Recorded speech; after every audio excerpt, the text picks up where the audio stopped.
सलैया साहित्य संसार में हार्दिक अभिनंदन है आपका। आज कन्हैयालाल मिश्र प्रभाकर के ललित निबंध वे घटनाएं और यह घटना से आज की शुरुआत करते हैं। बहुत दिन की बात है, पूर्वांचल प्रदेश की यात्रा में मैं एक अवकाश प्राप्त तहसीलदार के घर अतिथि हुआ। उनके परिवार तो ऊपर पहाड़ी गांव में था, पर वे अकेले नीचे कस्बे में रहते थे। मेरी नस नस में पारिवारिक रस की भावना है, इसलिए मुझे यह अद्भुत सा लगा। पर भोजन के समय जो हुआ उसने मेरे लिए इस अद्भुत को करुण कर दिया। आइए भोजन कर लें, फिर गपशप करेंगे। मैं उनके साथ भोजन के कमरे में गया तो देखा कि मेरा थाल एक छोटी मेज़ पर रखा है और उनका नीचे ज़मीन पर। उनके दोनों तरफ दो छोटी छोटी थालियों में भी खाना है, पर हमारे जैसा नहीं। मन में प्रश्न उमड़े, पर प्रतीक्षा में मैंने नहीं ठीक समझी।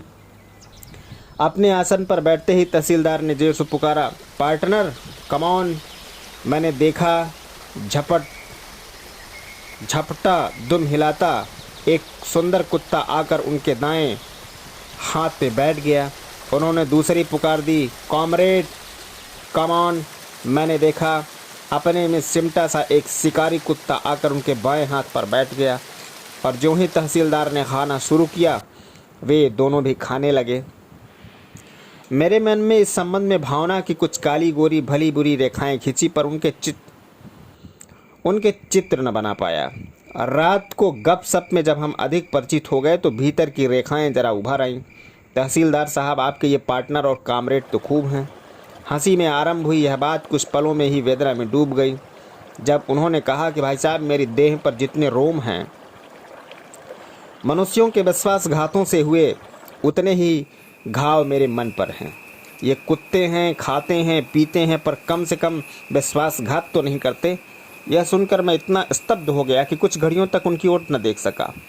तहसीलदार अपने कमरे में सोने गए और अब मैं अपने विचारों में खो गया।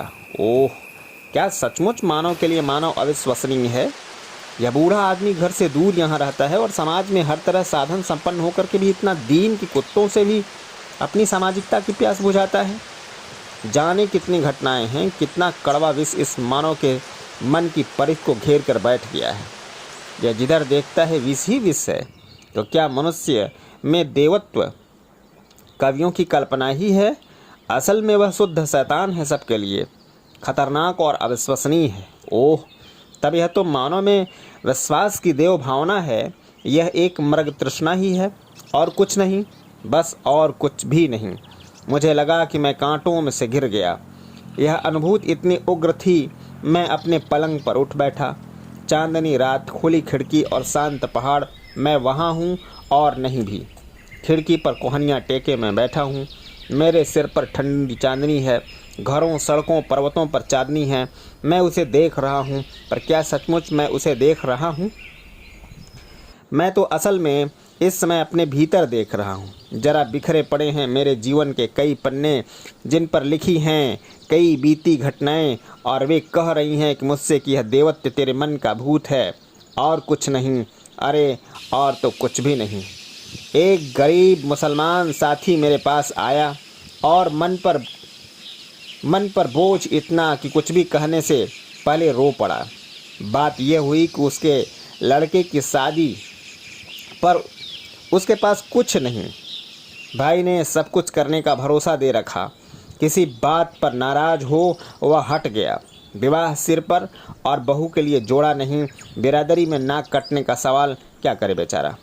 मेरी हालत यह है कि मैं उसे एक भी पैसा देने में असमर्थ, पर उसकी मांग इतनी उचित कि इनकार करने की मुझ में ताकत नहीं। साथ गया और 35 रुपये का कपड़ा एक मित्र के दुकान के यहाँ से उसे लेकर के दे दिया। महीने 3 बीत गए, पर रुपए न दे पाया। दुकानदार ने नालिश कर दी। अदालत ने निर्णय लिया कि 4 रुपये मासिक की किस्तों में मैं रुपया दे दूं। मैं खुश हुआ। उस समय पर वे किस्तें भी न दे पाया। उन दिनों एक सार्वजनिक संस्था की रक्षा के प्रण पर मैं खून का फाक खेल रहा था। एक दिन गया और बजाज बंधु से अपनी स्थिति कह आया, पर दूसरे ही दिन उन्होंने मेरी दीवानी वारंट निकलवा दिया। पर मैं अपने ही घर में कैद, और परिस्थितियाँ यह कि मैं हर समय हवा के घोड़े पर सवार हूँ। कई मित्रों को पास बुलाकर के प्रार्थना की, कि वे मेरी और 35 रुपये दे दें या मुझे 3-4 मास का समय दिला दें, पर कोई लौट कर न आया। यद्यपि सभी ने आश्वासन दिया था, इन सभी के लिए एक सार्वजनिक कार्यकर्ता साथी की संपूर्ण सामाजिक प्रतिष्ठा का मूल्य 35 रुपये से कम था। इनमें से कई ऐसे थे जो चिड़ी मार थे और चिड़ियों मारों से अधिक रुपए कई बार दे चुके थे। इस घटना में हमारी समाज व्यवस्था के 2 अत्यंत मर्मस्पर्शी व्यंग्य चित्र हैं। पहला यह कि ये बजाज बंधु मुझे जेल भेजकर मेरे खर्चे के तौर पर और 35 रुपये देने को तैयार थे, पर उन 35 रुपये को छोड़ने या कुछ दिन बाद वसूल कर लेने को तैयार न थे। दूसरा यह कि जो मित्र उन दिनों मेरी प्रार्थना पर 35 रुपये अपनी जेब से बाहर न कर पाए, वे बाद में मेरे इशारे पर 3500 रुपये देने को प्रस्तुत रहे, क्योंकि मैं तब उन घड़ियों को पार कर चुका था। शाम को जेब के सब रुपए समाप्त हुए और रात में पत्नी का हार्ट फेल हो गया। दाह संस्कार के लिए जेब में पैसा नहीं। आदमी को अपने एक मित्र के यहाँ भेजा कि 25 रुपये तो लाए। मेरे आदमी को मित्र ने उत्तर दिया, मैं इस समय मजबूर हूँ, रुपयों का प्रबंध कहीं और से कर लें।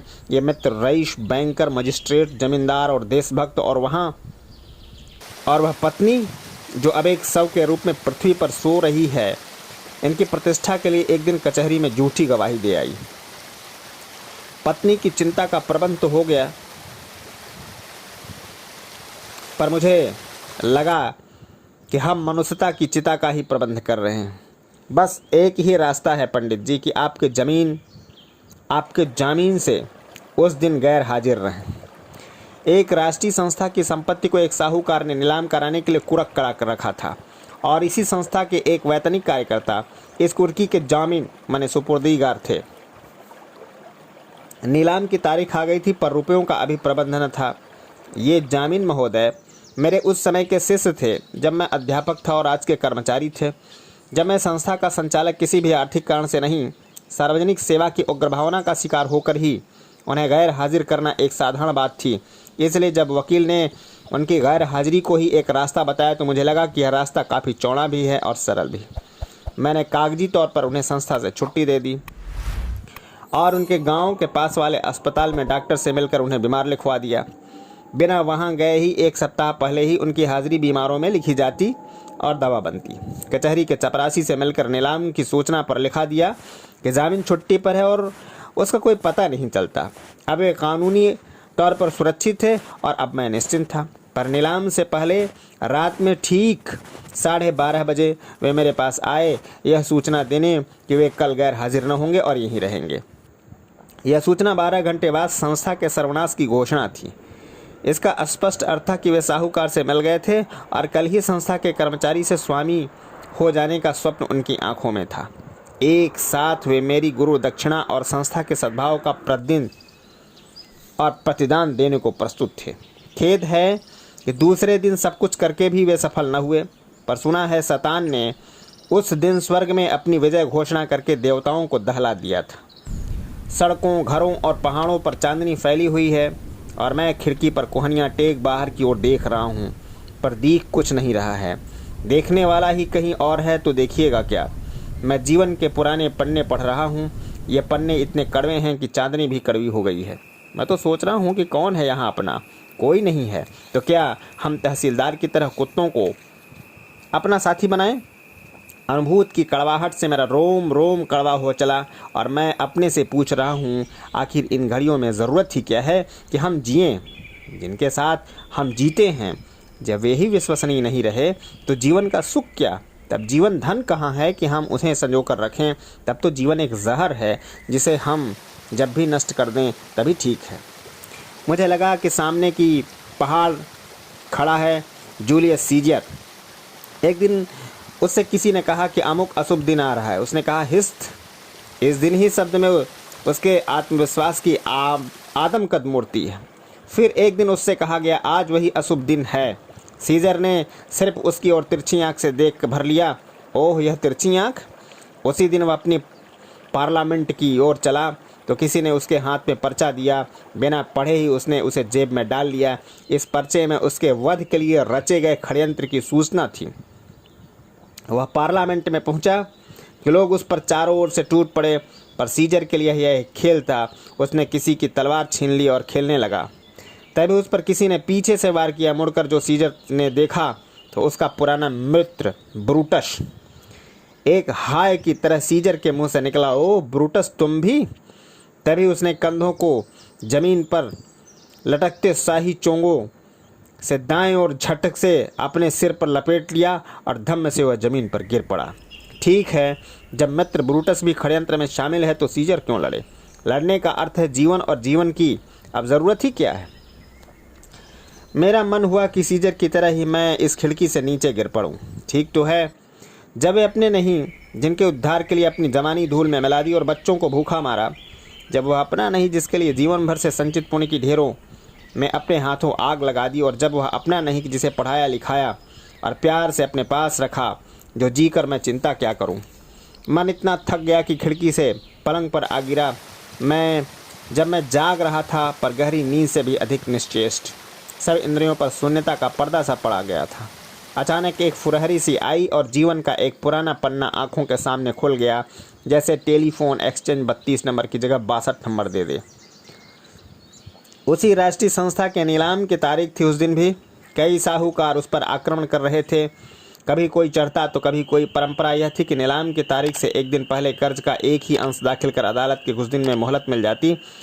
पर उस बार यह बात नहीं हुई कि कर्ज के उस छोटे से अंश का प्रबंध न हो पाया।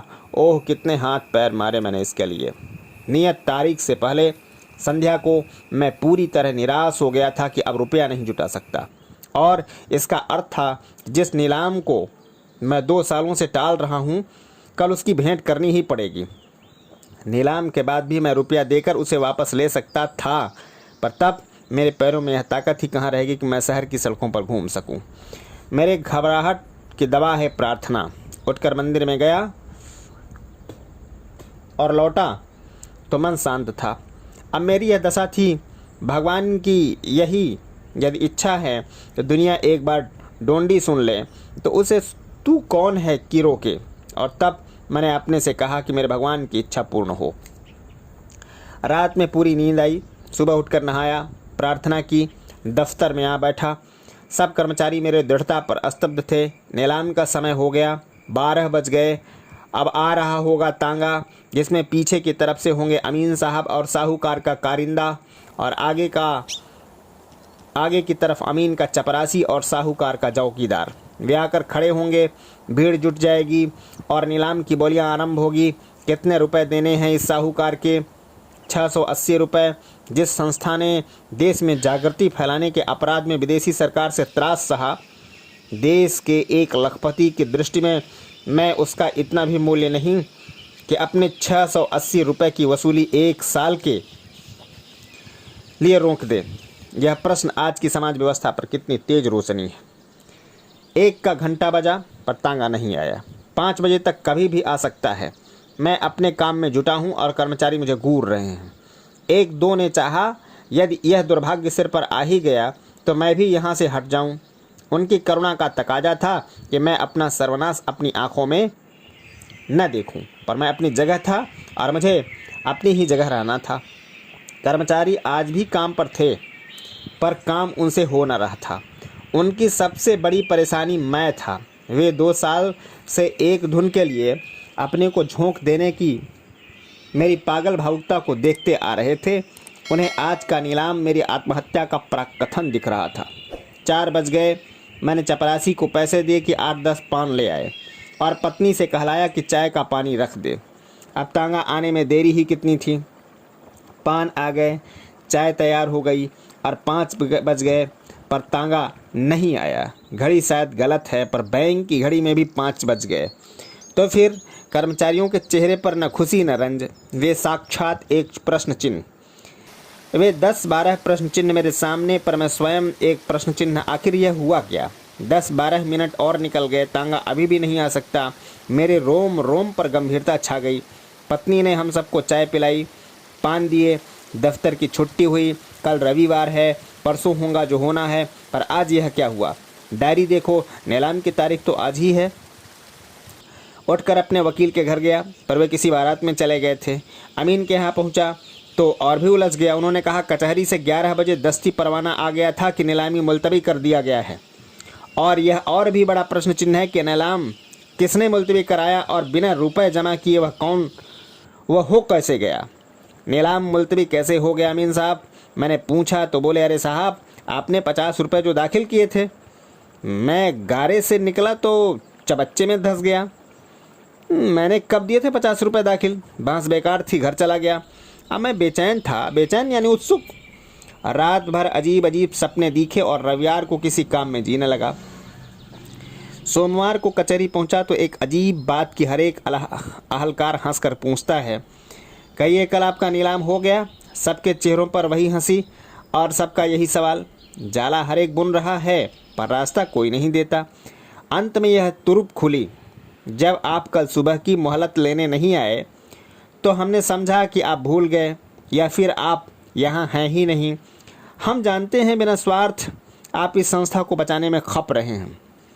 हमने आपस में 5-7 रुपये जमा करके आपके वकील से मोहलत की दरख्वास्त दिला दी और चपरासी के हाथ दस्ती परवाना अमीन के घर भेज दिया। हमारे देश की कचहरियों के इतिहास में यह एक असाधारण और अपूर्व घटना है, पर मेरे लिए तो जीवन का सबसे बड़ा प्रश्न चिन्ह थी। हम राजनीतिक कार्यकर्ता, जिन्हें कचहरी का कुत्ता आकर सदैव सभाओं और पत्रों में अपमानित करते रहे, और हमारी राय में 8 आने से सवा रुपये तक को रिश्वत ही जिनका धर्म और ईमान है, कचहरी के उन छोटे अहलकारों में यह देवत्व कैसे जाग उठा। पलंग से मैं फिर खिड़की पर आ गया। घरों, रास्तों, सड़कों और पहाड़ों पर चांदनी छिटकी हुई थी। मुझे लगा कि उसमें ठंडक है, मिठास है, शांति है, कड़वाहट तो कहीं दूर पास भी नहीं है। तभी जैसी चांद ने मुझसे कहा, मनुष्य में देवता भी रहता है और दानव भी।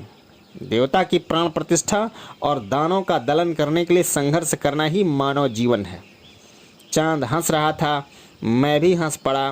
पलंग पर लेटते लेटते मैंने अपने से कहा, तहसीलदार के कुत्ते दुनिया के एक कोने के खंड चित्र हैं, संपूर्ण संसार के पूर्ण चित्र नहीं। और मैं ऐसा सोया कि मौत भी झेप गई। जय हिंद, वंदे मातरम।